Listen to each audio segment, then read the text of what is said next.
É. Olá, minha gente, boa noite a todas e a todos. Aqui quem fala é o professor Charles Ribeiro Pinheiro e mais uma vez estamos aqui reunidos para o Café Político Literário da rede Jangada Literária. O Café Político Literário é um evento que acontece, né, periodicamente, que tem por meio dessas lives, né, dessas transmissões ao vivo, em que os membros da Jangada Literária, né, batem papo com algumas pessoas, professores, artistas, mediadores, escritores, para conversar um pouco sobre essa conexão entre a cultura, a arte e a literatura, sobretudo nesse âmbito da política, né? Refletir um pouco, é, discutir questionamentos acerca do livro e da literatura que fazem parte do nosso espectro, né? Então, mais uma vez, para quem está entrando aí, uma boa noite a todas e a todos, e vamos dar início à nossa programação. Bom, sendo pontual, meu nome é Charles Ribeiro Pinheiro, né? Como eu já disse no início, eu sou professor formado em letras pela UFC, com pós-graduação, mestrado e doutorado na área de literatura comparada também pela UFC. E eu estudei, pesquisei literatura cearense e a obra literária do escritor cearense Rodolfo Teófilo. E eu sou, né, uma pessoa que sempre estou colaborando com a Jangada Literária, né, em alguns eventos, em algumas atividades, em 2016, 2018. E estou aqui, né, para ser o mestre de cerimônias desse fabuloso evento que acontece. Então, assim, começando os nossos trabalhos de hoje, né, além de mim, mediando esse bate-papo, nós teremos a participação da Stephanie, que é mediadora de leitura da Jangada Literária, e do nosso amigo Samuelson, que vai falar, discutir um pouco com a gente a respeito da literatura, política e o sentido da leitura. Então, assim, passando um pouco o nosso roteiro de hoje, né? Para quem não conhece e está entrando aqui pela primeira vez, ou então para relembrar um pouco mais, esse Café Político Literário é um evento promovido pela Rede Jangada Literária, que é uma rede de leitura composta por 11 bibliotecas comunitárias que atuam na cidade de Fortaleza e em São Gonçalo do Amarante, aqui no estado do Ceará. A Jangada Literária faz parte da RNBC, que é a Rede Nacional de Bibliotecas Comunitárias. E o tema do nosso bate-papo de hoje é como o incentivo das práticas de leitura podem impactar e elevar os índices de educação da população atendida. Eu tive que pescar aqui, né, no meu roteiro, porque o tema é muito interessante e longo, certo? Então, para iniciarmos aqui os nossos trabalhos, né, eu convido a Stephanie, que ela vai fazer uma apresentação cultural. Vamos aqui acionar a nossa amiga.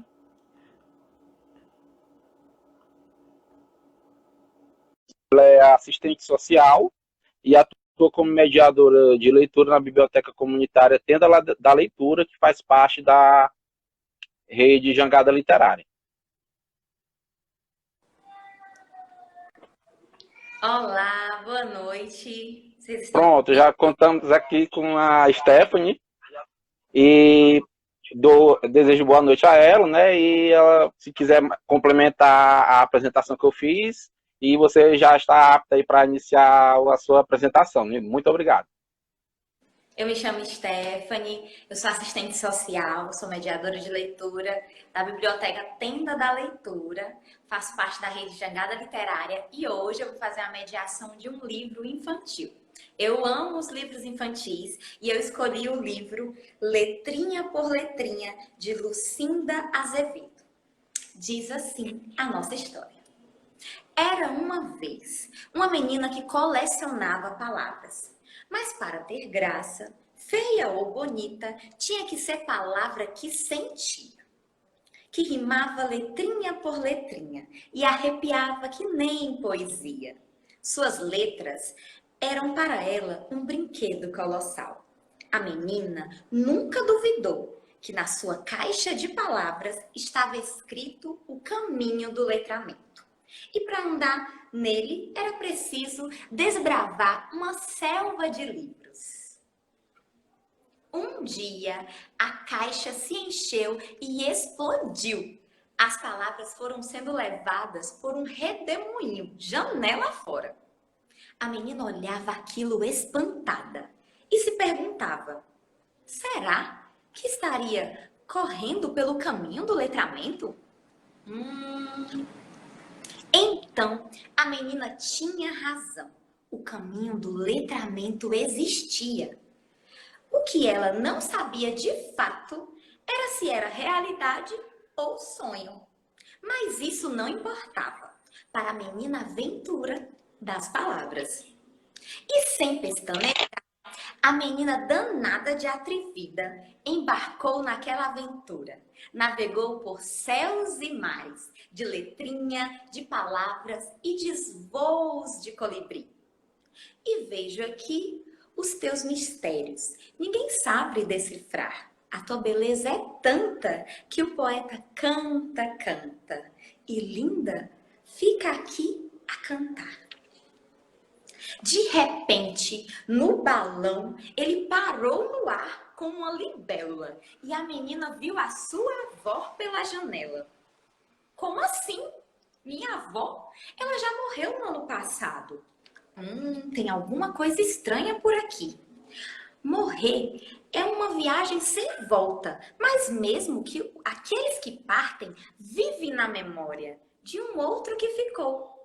A menina era xodó da sua avó e estaria sempre presente nas suas lembranças. Se a saudade é triste e amarga que nem giló, entoce assim, ruim. Porém, se a gente lembra só por lembrar, saudade até que assim é bom. Às vezes, mesmo sem saber, a gente está sendo feliz, sim. Tudo era um mistério naquele voo. Ela corria pelos céus naquele balão e tinha muitas histórias para colecionar. Ainda meio tonta, a menina se viu balançando nas ondas das letrinhas numa jangada em alto mar. Seria uma alucinação? Ela não sabia explicar. Ah, e se essa menina fosse um peixe, ao contrário do rio, nadava contra as águas. E nesse desafio pelo caminho do letramento, ela saiu do mar e foi direitinho. Mas isso eu não vou contar. Ela estava caminhando, seguindo meio desconfiada, mas ela não tinha medo. Ela sabia que cada coisa tinha a sua hora e cada hora o seu cuidado.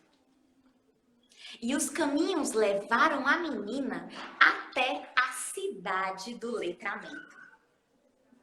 Quem lê, viaja. Quando viver não nos basta, a literatura nos salva.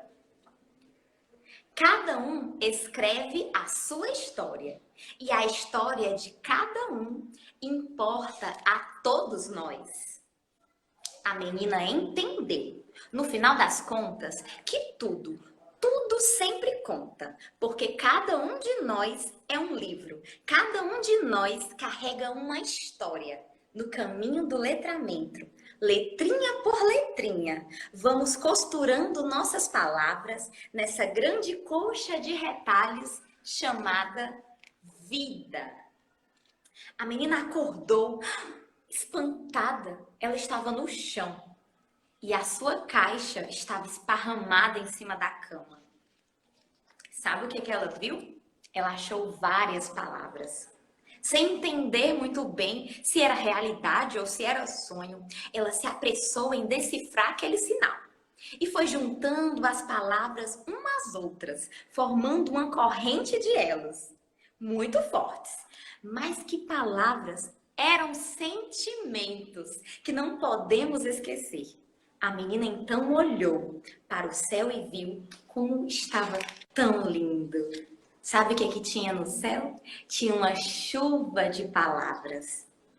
Era uma vez uma menina que colecionava palavras. A menina cresceu e semeando letrinha por letrinha, palavras, histórias, sonhos de crianças, cordéis, contos, cantos, espalhando poesia e prosa no caminho do letramento. Eu acho que isso é amor. Fico aqui com essa mediação de leitura do livro Letrinha por Letrinha, de Lucinda Azevedo. Stephanie, muito obrigado aí por essas palavras, né? Que as palavras sempre nos encantam, né? A literatura é esse processo mágico e por meio das palavras recriam sonhos, faz a gente imaginar novos mundos e também abre os nossos olhos para novas descobertas, né? Descobertas do dia a dia, do cotidiano. E agradecemos muito a sua participação, né? Que ela é interessante que a leitura que ela fez, ela trouxe várias ideias, né? Que nós conhecemos, trouxe a questão até remete muito também ao que o poeta Carlos Drummond de Andrade fala muito, que palavra puxa palavra, e essa questão de que nós, até lembro também a música do Raul Seixas, né, que cada um de nós é um universo cheio de ideias, de amores, de afetos, sentimentos, e sonhos e imaginações. Então, a literatura é esse ato mágico que faz a gente nos enriquecer mais de sonhos e de imaginação. E a literatura é algo mágico, mas também é interessante porque a literatura é algo perigoso. Perigoso para quem? Né? Para os leitores é uma delícia, né? É uma descoberta, mas talvez para outras pessoas é um perigo porque abre os olhos das pessoas para a conscientização, né? Paulo Freire diz que ler é um ato de engajamento, participação e também de esclarecimento e descoberta. Então, assim, não podemos deixar de entender que a literatura, a arte, os livros e a leitura também são atos políticos, sociais e culturais. Então, para participar dessa nosso bate-papo aqui, eu chamo o nosso convidado, né? Chamar aqui o nosso amigo.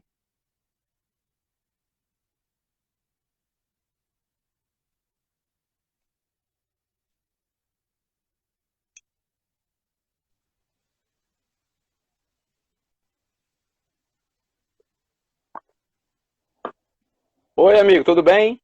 Opa, bom, Charles. Pronto, tudo.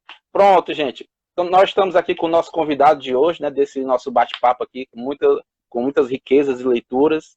Eu vou fazer aqui uma apresentação breve, mas se você depois quiser complementar, né, o nosso amigo é o Samuelson Xavier de Lima Silva, ele é assessor parlamentar, presidente do Movimento Comunitário Trabalhista do Ceará e vice-presidente nacional do MCT. E com o nosso amigo, nós vamos debater. Eu tenho que recorrer aqui, meu roteiro aqui, porque o tema é longo, né? Parece até o título de um poema barroco. O nosso tema é como o incentivo das práticas de leitura pode impactar e elevar os índices de educação da população atendida. Pronto. Se você quiser complementar a minha apresentação, amigo, fique à vontade. E depois eu já inicio a rodada de perguntas. Charles, você já é um companheiro que eu conheço da Letras, né? Ele conhecia junto com a professora Dalice, lembro, estavam nas aulas juntos, já conversamos e debatemos várias vezes, nos conhecemos mesmo ali, né? A minha história, eu sou um estudante de letras, né, ainda, e hoje eu tenho estado um pouco mais concentrado na prática política, então estou na sessão da Câmara, eu sou conselheiro de política cultural do município, também da igualdade racial e também da juventude, são 3 conselhos, e estou muito ativo na observação. Eu acho que quando eu estava na universidade eu fiquei inquieto, eu queria saber dali do que a gente podia tirar para a política pública, dali o que a gente podia tirar para dialogar com a sociedade. Então, dali eu já me conectei, eu acho que foi a partir do ano 2017, com a política pública. Eu queria dialogar com a política pública. Eu queria saber o que eu estava aprendendo que eu podia usar para ajudar as pessoas realmente. Né? E aí eu acabei, nos últimos 2 anos, encontrando as meninas, encontrando o pessoal da Jangada Literária, por causa da Polijuventude. E foi um encontro muito bonito, porque ligou tudo que eu gosto, tudo que eu acredito a respeito de literatura, capacidade de mudar a vida das pessoas, sempre acreditei muito nisso, né? Com pessoas que realmente acreditavam nisso, e o meu poder mínimo de poder conectar essas pessoas com a política pública hoje do Estado e do município. Né? Então, estou aqui para dialogar com vocês e a gente debater junto, aprender junto um pouco mais sobre como é que a política da leitura na cidade de Fortaleza pode impactar, né, o crescimento e desenvolvimento comunitário, regional da nossa cidade, do nosso estado. Que ótimo. mais uma vez eu agradeço, né, por estar juntos nesse debate, né? E, por exemplo, como você é estudante de letras, a gente sabe que a gente é muito curioso, né? E esse tema é infinito, né? Como uma biblioteca de Babel, como diz o Jorge Luiz Borges. Então, assim, o tema é tão impactante, tão bom, e eu estudo tanto esse tema, porque às vezes eu pedi desculpa ao público por eu ficar olhando aqui, é porque eu estou olhando aqui minhas anotações, porque a tendência é a gente se perder em muitas ideias, né? Então é bom a gente se guiar, né? Que até um procedimento de leitura escrita, para não a gente ter o nosso tempo reduzido, né? É 1 hora só. Então eu vou tentar ser o mais objetivo possível, né? E também, porque sempre o nosso desafio, né? O Samuel aí ele sabe esse desafio que é a gente estudar as coisas e transmitir para as pessoas, né?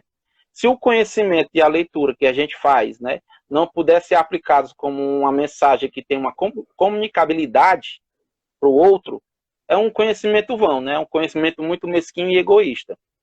Então, assim, esse tema é muito vasto, né, e polêmico, mas assim, eu vou tentar, a gente vai fazer um movimento até partir do geral para o mais particular, né? Chegando aqui na cidade de Fortaleza. Porque um ponto que eu anotei aqui, que até o Samuelson vai concordar comigo, talvez, né, eu acho, é que é uma frase que eu escrevi num texto, mas depois eu coloquei aqui, né? Saber ler é uma coisa, ser leitor é outra coisa, né? Porque eu acho que quando a gente trabalha com essa questão da leitura, de livros, de literatura, a gente, claro que quando a gente especifica literatura, né, são textos estéticos, textos verbais estéticos, a gente pensa no deleite, na fruição, na alegria, no prazer que o texto causa. Mas, assim, o texto também literário, ele também tem seu componente social, político. Então, conversar aqui, eu já estou falando demais, ele que tem que falar mais, né? Mas eu vou ser objetivo aqui na minha pergunta.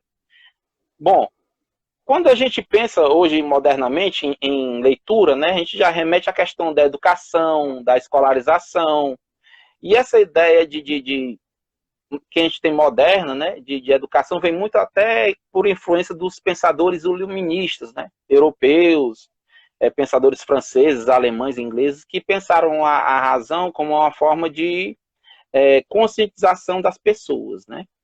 E a gente percebe que essa questão a gente pensa que a educação é uma coisa universal, é um direito de todo cidadão, mas isso é uma ideia muito recente, né? Aí eu até anotei aqui que essa questão da leitura associada à escolarização, à educação, que é bom a gente especificar nessa ideia de leitura. Que leitura é essa que nós estamos falando? A leitura de todos os textos ou a leitura do livro, né? Do texto literário? Porque a gente sabe que a leitura é um processo amplo, né? Eu estou lendo, eu leio a natureza, as nuvens, os sinais de trânsito, mas quando a gente fala da leitura literária ou leitura verbal, são de textos da linguagem verbal, né? Então, assim, como você pensa nessa primeira pergunta, essa questão geral, né? Que você comentasse sobre essa questão da leitura associada com a escolarização, com a educação, e que essa ideia de educação, se você comentasse a ideia de educação, a gente pensa que é uma coisa que sempre existiu, mas é uma coisa muito recente, né? E essa ligação da educação com a cidadania. A palavra é sua, amigo. Pronto, Charles. Eu queria só primeiro falar sobre essa questão que você está falando sobre a razão ocidental, né, iluminista, e que a ideia era que a leitura ou a razão, né, escrita, que era o logos, o verbo, a palavra, tivesse um sentido de transformar esses indivíduos em sujeitos, né, senhores de si, sabedores dos seus direitos, né, capazes de ler, né, o discurso da sociedade, a lei, né, tanto vem a Constituição nesse mesmo período, vem a publicização dos textos religiosos, ou seja, todos os indivíduos tivessem plena consciência, né, da moralidade, da legislação, né, e isso era uma característica, né, um pensamento democrático sobre o saber, né, como fazer que todo mundo tivesse acesso ao saber. Antes o saber era dado a uma classe, uma aristocracia, né, um grupo pequeno de pessoas que tinham domínio do saber, do letramento. Mesmo dentro deles era um número menor de pessoas, nem era todos os aristocratas que dominavam as letras, né? Mas eram uma quantidade menor de pessoas de sociedade que tinham domínio das letras, da reprodução escrita, né, e da capacidade de ler a legislação, os textos religiosos, né? Então tinha um domínio da cultura letrada. A gente passou, né, no momento moderno, uma transformação de paradigma, de que o domínio da cultura letrada deixava de ser uma coisa de poucos, né, e passava a ser uma ideia das massas, de muitos. Ou seja, há uma utopia na razão ocidental de que a leitura é um bem público, é um bem universal, né? E é óbvio que isso não é uma realidade implementada ainda, né, mas estabelece ela como um direito substantivo, né, uma norma, algo que a gente vai perseguir. Está na Constituição, está em todas as nossas políticas públicas, elas inclusive têm essa ideia implícita, de que o povo é capaz de interpretar a legislação, e que o povo é capaz de interpretar o que está escrito, e etc. E se a gente cobra das pessoas implicitamente, todas elas têm a capacidade de interpretar a legislação, a moral, né, a informação, né, a gente deveria cobrar também de nós, né, estou falando nós no sentido da sociedade organizada, o Estado, etc., a capacidade também de oferecer esse bem como um bem público, né, a leitura. É por aí que vai. A escola, então, se imaginava como uma ferramenta, um aparelho, né, um equipamento que pudesse publicizar, democratizar esse saber, pudesse realmente implementar o direito ao saber, o direito à leitura, como um direito público, né, um direito democrático. E aí vem nossas contradições, né? A gente já tem uns 500 anos da evolução dessa ideia, né, gradual, né, pelo menos 200 anos da evolução dessa ideia de forma realmente factual, né, e pelo menos 100 anos de implementação real da escola pública, né, mas que ela ainda é extremamente deficitária na capacidade de implementar essa ideia, utópica, porque é modelar, né, utópica que imagina que é possível realizar, de que todo mundo tem o direito a ler e escrever proficientemente, né, sendo capaz de interpretar as leis, utilizar isso para o gozo pessoal, mas como também na interação na sociedade, né, ser capaz de construir os saberes e os discursos também, todos os indivíduos. Né, isso se concretizaria no direito ao voto, em que a pessoa, tendo lido tudo a respeito do Estado, dos seus representantes, escolheria os representantes melhor qualificados, né, no regime do saber, do direito e tal. Né? Eu acho que a gente fracassou, né, até o ponto presente, no momento presente, nessa ideia da escola universal, né, que universaliza o saber e permite cada cidadão ser sujeito de si do ponto de vista do conhecimento, né?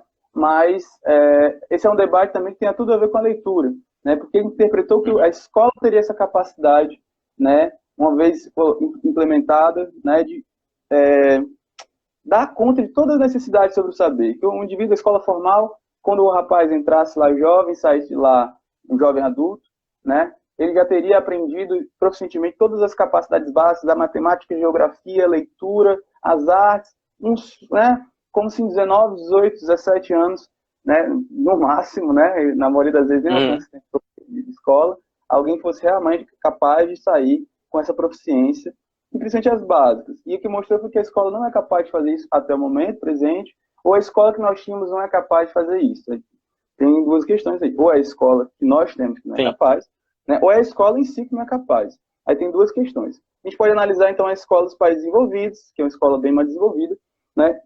E vai chegar à conclusão semelhante. A escola não é capaz. Porque lá mesmo, nos países desenvolvidos, né, a proficiência sobre a linguagem, a escrita, não é total, né? Porque precede outras características, a comunidade, a família, né? E aqui, onde a escola não é totalmente desenvolvida, né, nós percebemos que a escola não é capaz de dar conta também. Não só pela escola que é, mas porque ela também não atinge essas características, né, que devem ser vistas antes, né?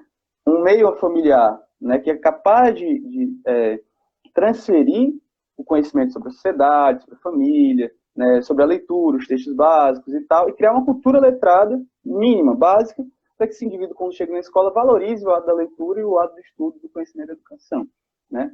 A gente tem esse conflito. Nas famílias, muitas vezes, há uma relação negativa com o conhecimento, negativa pela má formação, né, já herdada também. Então, a gente sabe que o analfabetismo no Brasil, ele é altíssimo justamente nas pessoas de certa idade, de idade madura até a velhice, né? Os indivíduos que crescem dentro desses meios familiares, e geralmente eles têm uma dificuldade, pelo caso do trabalho, a contradição da desigualdade social e da cultura do conhecimento que existe nessa família, de ter uma atitude em relação ao conhecimento de total valorização, ou as condições sociais que ele também vive, não permitem a ele ter essa atitude, né? Tem essa contradição cultural de um lado, e do outro lado uma contradição socioeconômica.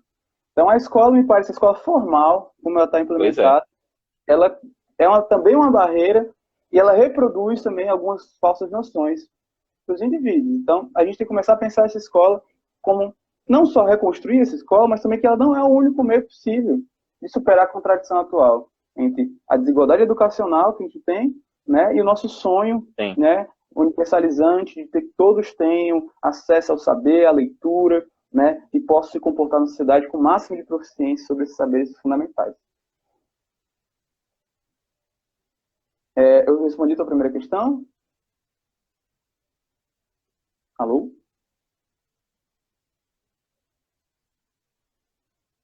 Alô, alô, alô? Alô? Tá me ouvindo? Tá cortando? Tava cortando Pronto, o tô teu. ouvindo agora. Eu respondi a tua primeira É questão, porque tu me ouviu até o final? tava oscilando um pouco, mas agora tá de boa. Acho que só não peguei a última frase aí. Certo. Então, eu acho que eu quis dizer que foi o seguinte, que a gente pensando em reconstruir essa escola, como eu acho que hoje o Ceará tem feito, né, que superou muitas contradições dentro da escola, a gente ainda tem Sim. que pensar não só em desenvolver essa escola, mas tem que existem outras maneiras de desenvolver políticas educacionais possíveis que estão para além da escola. Né? E a política de incentivo à leitura, por exemplo, né? A Uhum. ideia de você construir no meio comunitário, né, e no meio familiar outras culturas de leitura. Né? Tem, por exemplo, dentro da Jangada, a Jangada, na verdade, é uma série de bibliotecas comunitárias espalhadas por uma série de instituições comunitárias, né? Plantadas dentro do seio das comunidades. Elas não perfazem o meio da educação formal, mas permitem também um acesso educacional e o confronto, né, o conflito, né, a superação da desigualdade educacional dentro do seio das comunidades. Então, pensando nessas outras políticas possíveis, né, de superação da desigualdade educacional dentro das comunidades, que a gente também pode estar superando essa contradição da escola formal e do meio real, né, que a gente vive, de Sim. educação, de saber, de acesso à leitura. Então, acho que é isso. Eu realmente não acredito que a escola formal é o bastante, mas também não acredito que a escola formal que existe é o bastante. Né? A gente tem que superar não só a nossa escola que existe hoje, como também criar outros meios de acessar a população, outros meios de ofertar políticas educacionais à população. Eu acho que é aí que entra a política da leitura, né, como algo mais universal do que a escola. Eu acredito muito Sim. nisso. Se a escola se imagina universal, eu acho que a política educacional que a população, a sociedade pode organizar, ela ainda é mais universal que a escola, porque ela entra das comunidades, ela pode entrar nas igrejas, ela pode entrar nas famílias. Né? E é isso que a gente tem que começar a discutir. Pronto. Muito bom os seus esclarecimentos iniciais, porque realmente tudo faz parte de um projeto político, né? Isso quando a gente vai examinar o processo político que a gente tem atualmente, a gente tem que pensar na questão histórica também, porque, por exemplo, eu acho que, como eu tenho a minha visão muito histórica, mesmo eu trabalhando com literatura, eu gosto de trabalhar com historiografia, né, examinar o contexto, o tempo, a evolução.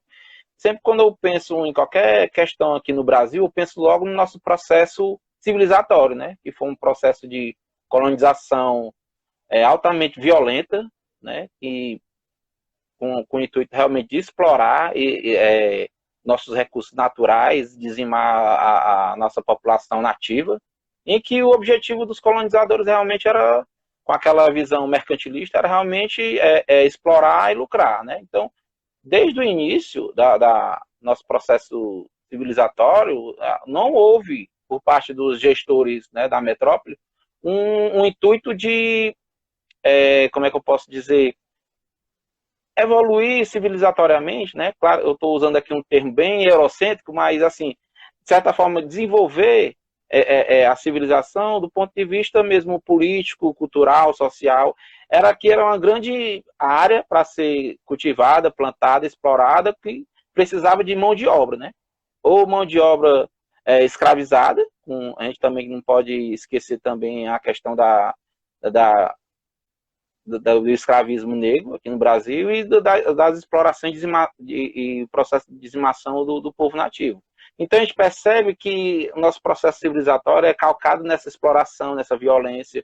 Então, como você citou, né, é muito interessante essa questão do discurso e do ato realmente feito, concreto. Porque esse discurso filosófico e pedagógico ele é muito bonito, né? Essa questão de conscientizar, formar o sujeito, as pessoas, dotá-lo de conhecimentos. Até hoje a gente percebe que é um discurso muito bonito, por exemplo, na prática é muito complicado, né? Por exemplo, essa questão de examinar os documentos que nós temos, as leis, né?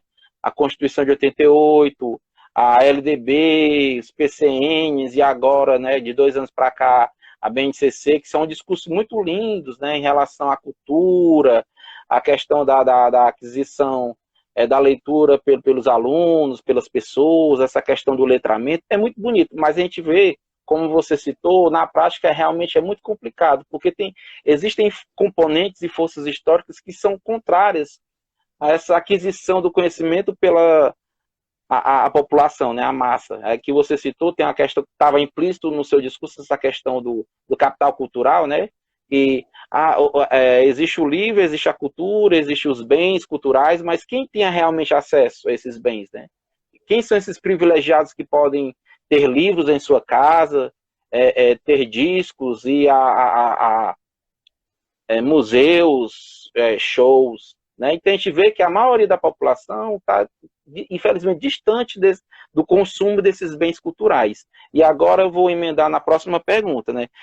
O que você acha Você pode citar realmente a Constituição de 88 ou constituições anteriores e essas últimas leis recentes em relação a essas leis do âmbito federal, como a Constituição, ou leis estaduais ou federais, municipais, essas leis de incentivo à leitura, de educação, e realmente o que você viu, algumas evoluções na prática mesmo, o que é que foi realmente feito de concreto, não ficou só no discurso.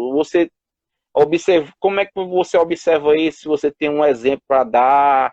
Porque, por exemplo, eu leio o PCN, chego eu choro, de tão emocionado, de tão lindo que mas às vezes você vê na prática, porque o PCN dizia que até o fim do ensino médio a pessoa estava plena dos conhecimentos, do letramento, dominaria a gramática, a matemática, mas a gente vê que na prática não é assim, né? O que é que você vê em relação a essas políticas que existiram, do passado, do presente, em relação a esses projetos políticos de lei e o que acontece na prática?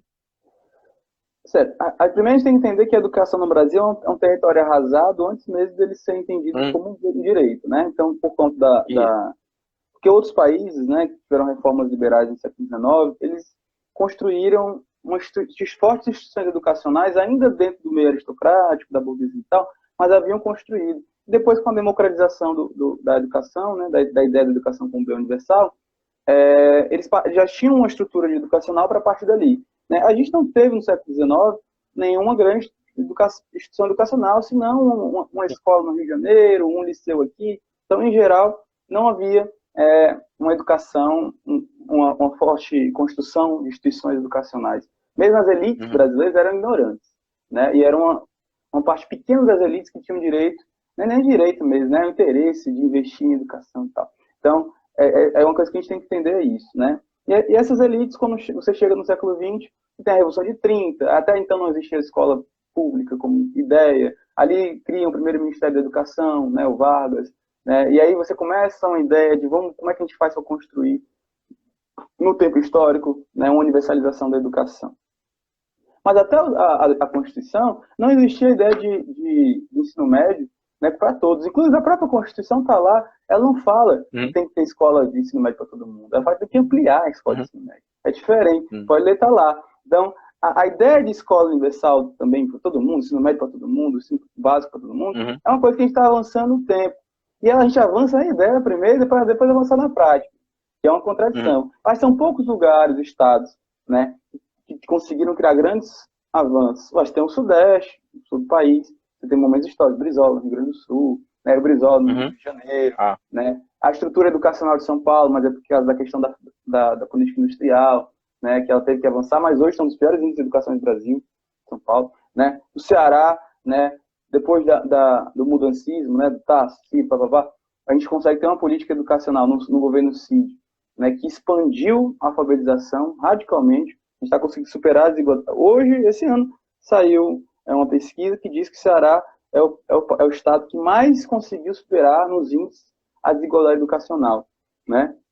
Mas, em forma geral, se você for ver, O analfabetismo funcional, por exemplo, né? Em geral, a gente está estagnado nos últimos 10 anos. Dizem as pesquisas também, isso vê os índices, há mais ou menos uma estagnação geral no Brasil, né? Nos últimos 10 anos sobre a questão do analfabetismo funcional. A gente não conseguiu ainda combater esse problema, né? Então, a gente não está conseguindo combater o analfabetismo, a gente não está conseguindo evitar a evasão escolar. A evasão escolar, nos últimos anos, tem sido recorde no Brasil inteiro. Até o Ceará também tem um grande problema de evasão escolar, né? A gente está conseguindo avançar na ideia de escola em tempo integral, que eu acho belíssimo. Aqui no Ceará, em Fortaleza, metade já, né? O projeto é que nos próximos 10, 20 anos a gente tem a escola integral em todo o Ceará, 100%. Então, no Ceará a gente avançou muito, Brejo Santo, Sobral e tal. A gente tem avanço, mas eu acho que um avanço depende muito da gestão educacional de um determinado lugar, num determinado momento, certo? E não um projeto nacional sobre educação. E essa é a questão. Lá na legislação está dizendo que a questão é nacional. Mas quando a gente vai para a realidade, o que acontece é que existem ilhas de investimento educacional e de boa gestão educacional. O Ceará, aliás, está dentro da ilha, né? Está avançando muito a educação. No Brasil, como um todo, né, não está. Né? Isso acontece porque a gente, no Ceará, de uns tempos para cá, houve um despertar do governo, desde o governo Cid para cá, também a prefeitura com o Roberto Cláudio, a Luziane já tinha começado o trabalho para cá, né, de investir em educação de forma diferenciada. Né? E isso é um processo, vai demorar ainda um tempão para conseguir chegar onde a gente quer no Ceará, mas pelo menos existe o projeto. O Ceará acompanha os índices educacionais todo ano. Né? Mas aí é que está a contradição. Com a escola formal.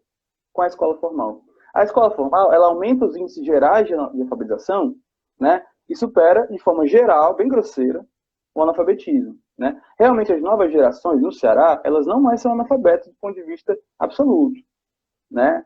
Os jovens todos, eles estão entrando alfabetizados no mercado de trabalho, só que uma alfabetização precária. Quem sabe que são níveis né, de leitura, são níveis, é um nível educacional que ele vai ter que atravessar, em parte do analfabetismo absoluto até a proficiência. E no Brasil inteiro, só 8% das pessoas têm proficiência de escrita e leitura. Né? De acordo com as pesquisas a nível nacional, 8% da população brasileira tem proficiência, ou seja, ela usa a linguagem escrita, a linguagem falada, ela escreve, ela lê com certo domínio sobre todas essas categorias básicas, né? Gramática, tal, meio conhecimento do mundo, leitura acumulada, futuro, ela tem 8% dessa população. Né? Isso quer dizer que o resto da população está entre elementar, intermediário, até os 30% que são realmente analfabetos, opcionais e absolutos. Né? Então, assim, essa educação formal ela não conseguiu ainda transformar, porque mesmo que ela faça que o jovem não saia mais de lá um analfabeto absoluto, incapaz de ler e escrever qualquer coisa, né, ele ainda vai sair com sérios problemas de letramento. Né? Porque não é só a escola que produz o letramento, é a sociedade como um todo. Né? É o meio social como um todo que constrói o letramento. Né? Então vamos parar para pensar assim. Se ele vai para a escola tempo integral vai ajudar. Né? É um dos grandes desafios da escola tempo integral, para botar ele a maior parte do dia na escola, estando. Né? Mas até agora, que ainda não é. Né? Ele vai para a escola e quando ele chega à noite, quando ele chega na parte do dia dele, ele está em casa, em que ele não tem acesso a uma cultura de leitura, né? Uma cultura de estudo. Né? Ele volta para a escola levando boa parte dessa ideia, de que muitas vezes tem que trabalhar, é uma série de desafios aí, desse jovem. Com a escola no tempo integral, talvez, passando quase todo dia na escola, a gente consiga aumentar ainda mais os índices de letramento. Né? Mas levar a cultura letrada para esse indivíduo, a gente vai precisar de articular com as comunidades, né? Que ele vai passar a maior parte do tempo no meio comunitário, para que até a casa dele ele tenha acesso à leitura escrita. Né? Que a leitura escrita, que aí é o grande desafio nosso, a leitura escrita ela não pode ser apenas uma ferramenta, né, da ascensão social. A leitura escrita ela tem que ser uma parte do sujeito, porque ele vai traduzir uma parte da alma dele em leitura escrita. E aí vem o gozo da leitura, né? O gozo da escrita, o gozo da literatura. É o que a gente consegue fazer uma parte da nossa alma se transmutar em linguagem, em leitura, em escrita, em acesso à cultura. Né? E isso é uma coisa muito importante. E é assim que a gente consegue fazer esse povo se transformar também. Porque eles não vão ver mais a escrita e a leitura como algo cansativo, taxativo, obrigatório, mas vão ver como uma forma de participar da construção do significado do mundo. Né? E para isso não pode ser só na escola. Porque a escola tem um sentido profundamente oficial para a maior parte da juventude. Né? É necessário que introduzir isso dentro da casa, introduzir isso dentro da comunidade, introduzir isso como uma forma de participar da sociedade. com a forma de cultura. Eu lembro que quando eu estava tava trabalhando ainda na livraria, né? E quando eu saía de lá, passava o dia trabalhando, passava o dia lendo, passava o dia trabalhando. Quando eu saía de lá, eu ia, por causa dos meus amigos que eu cultivei, eu ia para o Eufonia, que era um movimento que a gente tinha construído, dentro da casa da Lu Barreira, né, que a gente escrevia, lia, debatia livros e também lia os nossos textos, né? E isso, vários jovens, trabalhadores como eu, universitários, enfim, por algum tempo, mais de um ano, a gente construiu isso. Era um movimento de jovens em torno do livro, né? Que é um momento que surgiu, que foi muito importante para a minha construção pessoal. Imagino que algo como isso, né, se possa se fazer por toda Fortaleza. Hoje, o hip hop, outras linguagens também, você Sim. constrói dentro das comunidades, né, uma forma de construção, né, autêntica dessas pessoas em relação à leitura escrita, né, que não seja uma cultura oficial, né, mas que dê a eles um sentido de liberdade enquanto utilizam isso. Porque a leitura escrita não pode ser algo simplesmente formal, oficial, né? E é assim que a gente supera, né? Quando a gente pensa que 30% da população é analfabeta, seja absolutamente, funcionalmente, né? Que 8% só da população tem o domínio completo da escrita e da leitura, em seus vários níveis, né? E a maior parte da população, ela se estende entre aqueles que leem de forma muito elementar, escrevem muito elementar, e aqueles que leem de forma intermediária, né? A gente está pensando, poxa, então a maior massa do povo brasileiro ainda não consegue fazer da leitura e da escrita um grande meio de transformação da sociedade. Sim. Daí porque tem um certo desânimo por política, um certo descrença na ciência, uma desvalorização dos agentes culturais, né? Isso que permeia e às vezes até apodrece a sociedade, né? É porque a linguagem é muito complexa e a leitura se trata de uma coisa, de uma complexidade cultural muito grande, né? E introduzir essa complexidade no meio das pessoas, né, não pode ser feito em um momento oficial, né, a portas fechadas, né, durante algumas horas por semana. É necessário que elas entendam que isso é uma forma delas também de se fazerem agentes na sociedade, sujeitos na sociedade. Então, nesse sentido aí, que é necessário, aí a gente tem que pensar, qual é a política que se faz isso? Qual é a política que pode realizar isso? Né?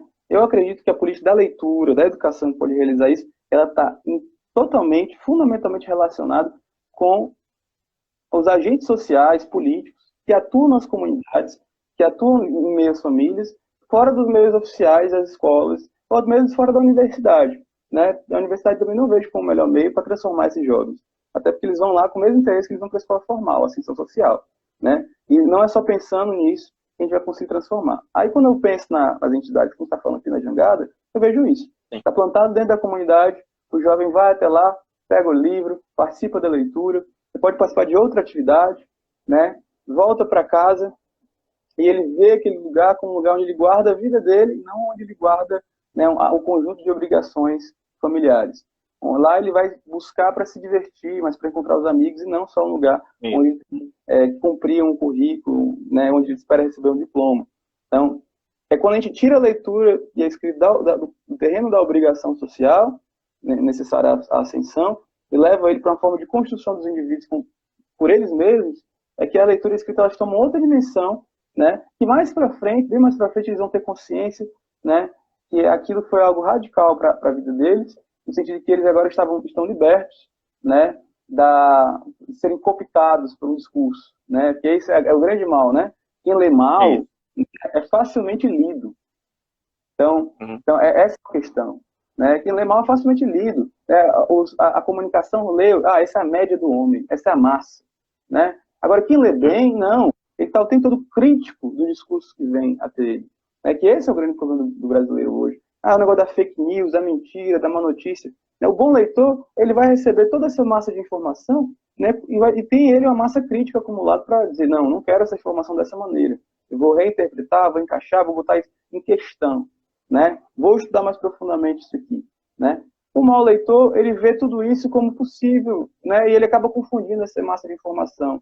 Ele não consegue separar, muitas vezes, o que é legítimo do que é ilegítimo. Ele não consegue rastrear fontes.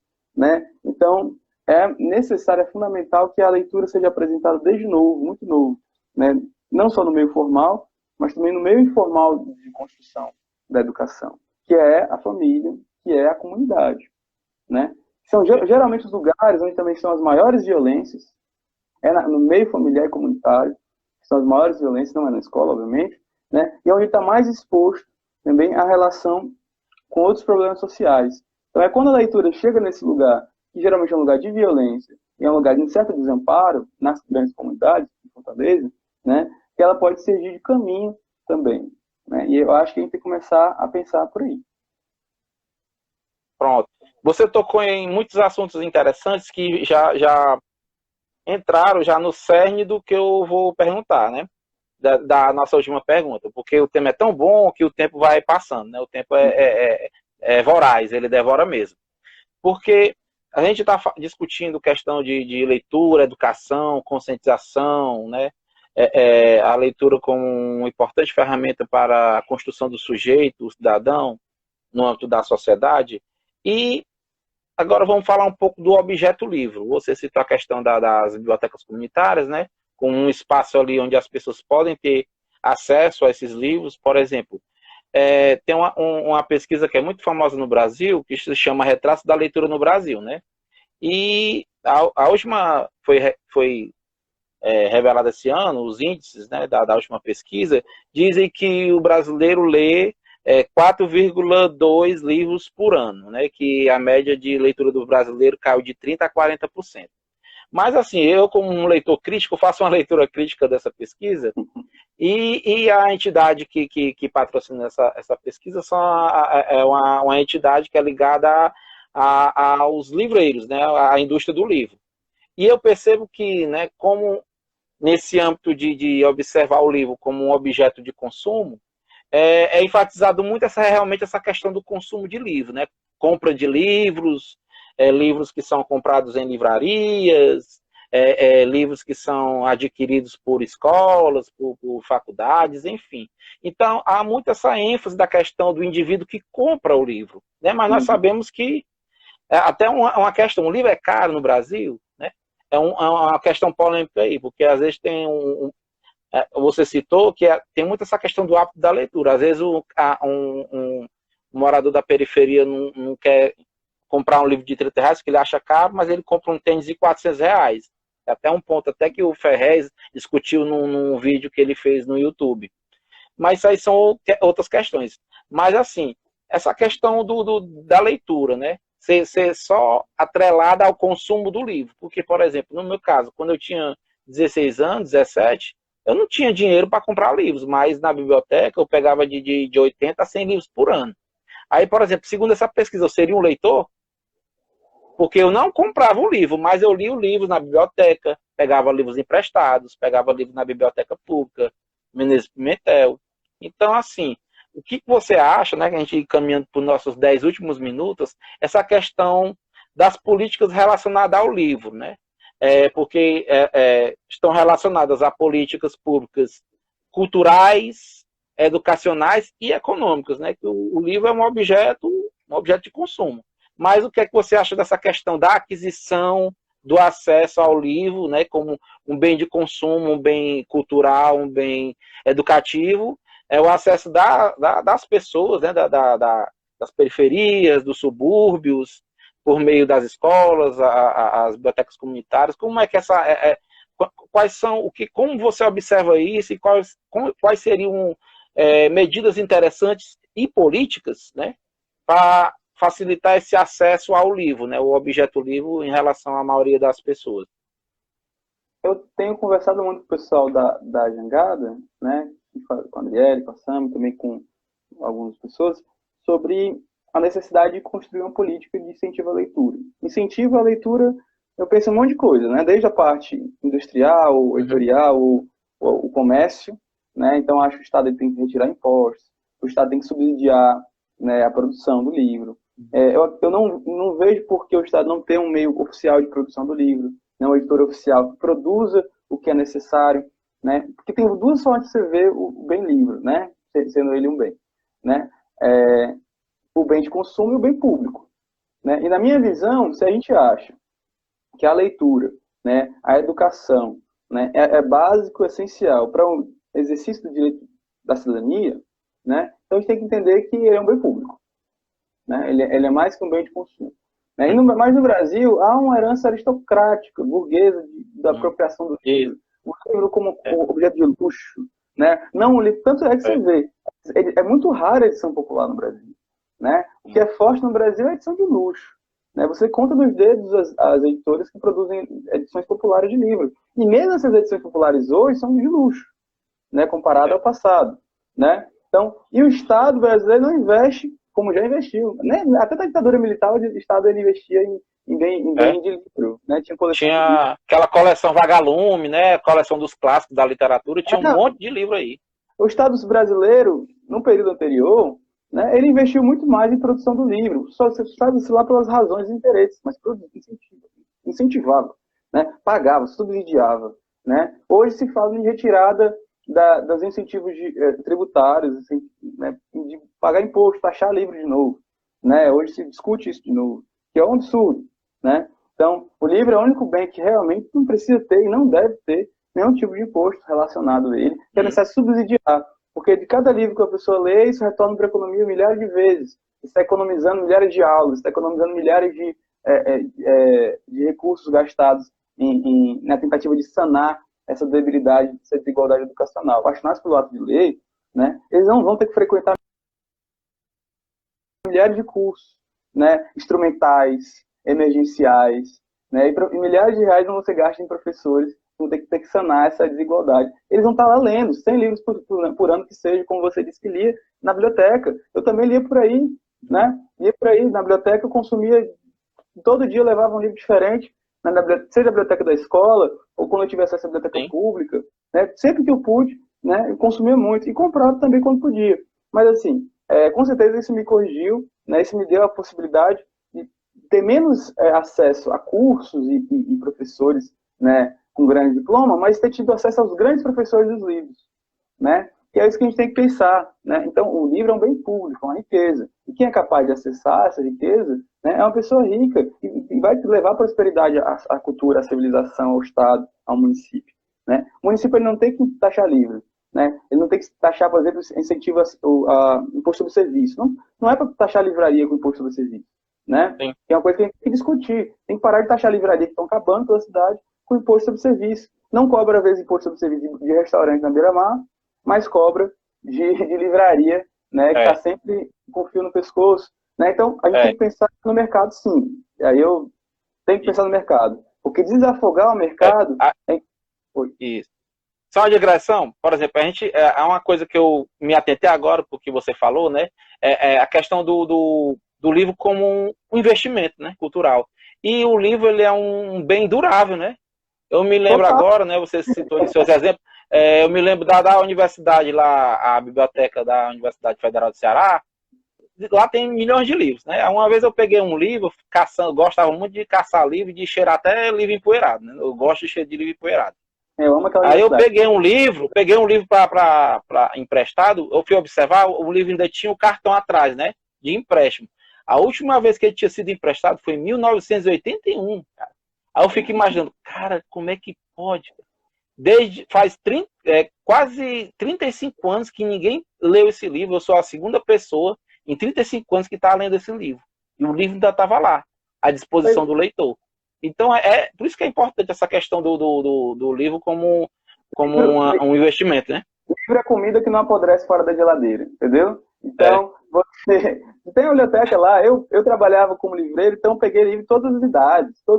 Me eduquei com livro de todas as idades, né? E você sabe que quanto mais público é o bem do livro, ele rende mais, passa por mais mãos, né? Ele não se acaba com o tempo porque ele deixa de ser útil ao bem econômico, né? Como bem econômico. Mas é necessário pensar o livro como bem econômico, né? Para que ele possa se renovar com o tempo, para que exista a cultura do livro também como bem econômico, livrarias, editoras, que haja produção, né? É necessário pensar, e nesse sentido o Estado pode ajudar muito. Mas também o Estado deve investir nele como bem público. A gente precisa de uma boa política de domínio público. Os livros, como você falou, eles fazem um tempo, né? E eles perdem a proteção do direito autoral com o tempo, né? Mas esses livros também, ao perder a proteção do direito autoral, eles vão deixando se perder, né, em relação ao interesse da produção. Então, muitas vezes, grandes clássicos, para o Rodolfo Teófilo, que você estudou, por exemplo, né, é difícil de achar as obras desse autor, embora ele seja um clássico fundamental para o Ceará, né? Não é, aparentemente, interesse, né, privado, interesse do setor econômico de continuar produzindo o Rodolfo Teófilo. Não tenho certeza que o povo cearense vai ter muito interesse em lê-lo, né? Isso. A questão, a quem Viu, interessa... Samuel? Só alertando que a gente já está se encaminhando para o final, viu? Porque o tempo é voraz. Aí você puder ir encerrando aí, que a gente vai encerrar aqui. Já, já. Então, assim, uma das formas de acabar, né, com essa questão de que os livros se perdem no tempo, os nossos clássicos cearenses estão se perdendo no tempo, né? Como é que você faz para que isso retorne? Eu acho que o investimento do Estado é fundamental. Uma editora do Estado, subsidiar as editoras locais, né? É necessário investimento. No sentido econômico, isso se perde? Isso não se perde, né? Não. Você sabe que tem uma concentração gigantesca de editoras no Sudeste, né? Rio Grande do Sul, Rio de Janeiro, São Paulo. Né? Toda a cultura letrada do Brasil se concentra prêmios, produção, empregos relacionados no Sudeste, né? Não há um sentido para nós de continuarmos colonizados pela indústria sudestina do livro, né? E pela cultura letrada do Sudeste, né? Muitas vezes nós precisamos publicar, fazer tudo, né? E levar para lá. O cearense se destaca para ter sucesso e construir, né? Essa cultura fora do seu estado, para às vezes ser parcialmente reconhecido no Ceará, né? Então acho que o estado cearense tem que se deslocar para pensar o Ceará como um lugar que pode irradiar conhecimento, pode irradiar cultura, né?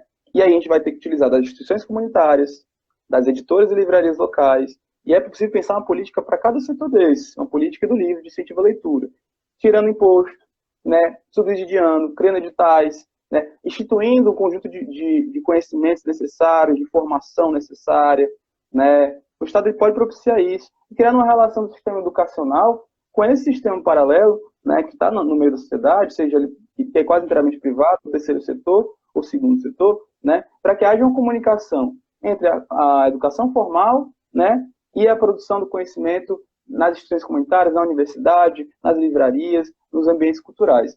A gente conseguir conectar isso é um pensamento. Vamos pensar a cultura letrada como um sistema, né, que passa pela escola formal, mas vai até a instituição comunitária, a biblioteca comunitária, está lá na esquina do jovem, está na esquina do senhor lá, do trabalhador em geral, e que ele pode pegar um livro da sua esquina, dentro da sua periferia, né, ou estudar em uma universidade, e que ele pode ser conectado. Ele pode começar na esquina dele e até ir bater na universidade, da universidade muito além, né? Eu acho que pensar isso como um bem universal é pensar que é possível ler em qualquer lugar, e é necessário que a política educacional de leitura esteja em todos os lugares. Pronto, amigo, muito obrigado pela sua participação, pelas suas palavras, porque eu tenho que, eu não sei, eu não estou contando o tempo, certo? Então a qualquer momento pode parar aí o Instagram, né? Mas eu agradeço muito as suas colocações, as suas reflexões acerca dessa visão do livro, da leitura, da educação, dessa visão crítica, né? Que a gente percebe a complexidade desse fenômeno e as questões que são necessárias, né? A gente pensar isso politicamente. Então, agradeço muito a sua participação. A Rede Jangada Literária agradece, né, a sua participação desse café político literário. E agradeço a todo mundo que participou, né, que assistiu aí conosco, que dialogou com a gente, mandou as mensagens. E é isso aí, gente. Muito obrigado. Eu agradeço mais uma vez ao amigo, agradeço a Stephanie pela participação também. E é isso, gente. Muito obrigado a todos, né? Vamos lá. Leitura é capaz de mudar o mundo. Vamos lá, todo mundo lendo.